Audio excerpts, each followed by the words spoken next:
In this section, we are going to learn and understand different deposit products or services. Okay. As usual, I'll be reading out, then we'll make out keynotes.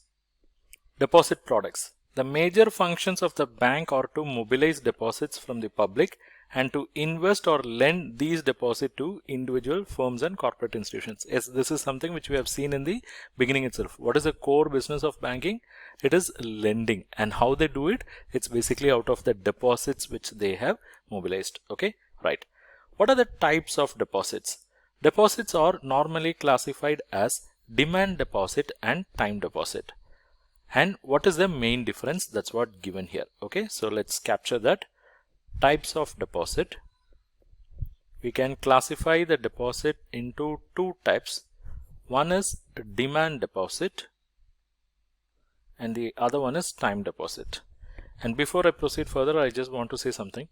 See here, what I'm doing is I'm actually studying with you. That's the process, right? So I study this. Actually, I'm reading this for the first time. Then I'm also putting myself into the shoes of a student, and I'm trying to make a note out of that. And in the process, I understand, and in the process, you also learn. Okay. So how you have to visualize this is you are sitting with your friend and you are in a group study. Okay. So that's how I have structured it. And because of that reason, I'll be going very slow, very slow. So my request is set the speed of this video as 1.5 times.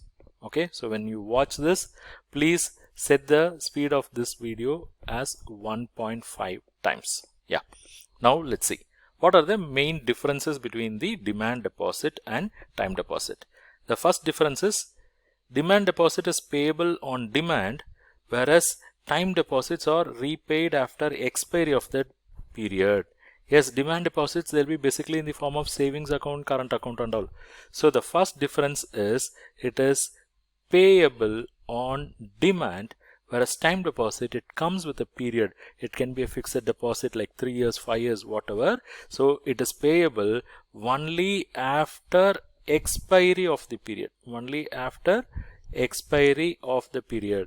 Or if at all it has to be taken before that period, then there will be some penal closure charges and all. Okay, right. The second difference is low interest rates or no interest.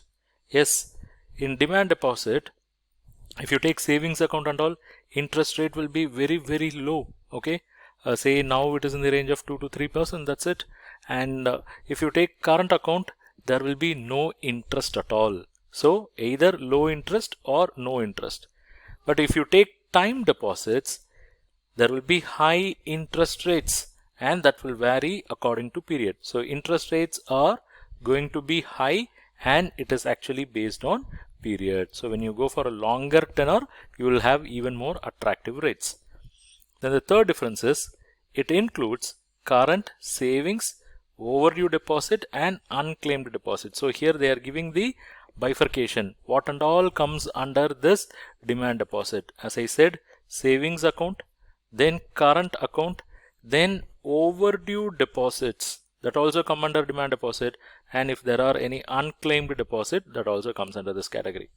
Whereas the time deposits varies from 7 days to 120 months period, which can be with or without a reinvestment plan. So here time deposit is defined.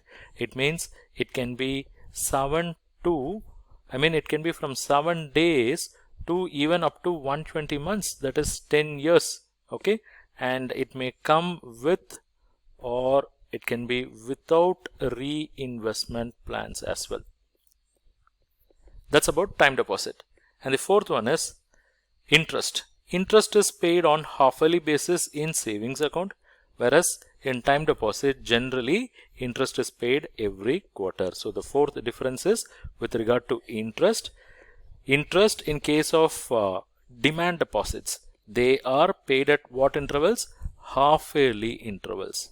Whereas interest in case of time deposit, they are generally paid at quarterly intervals. Okay, right. Then what are the features of these demand deposits, time deposits? That we'll discuss in next session.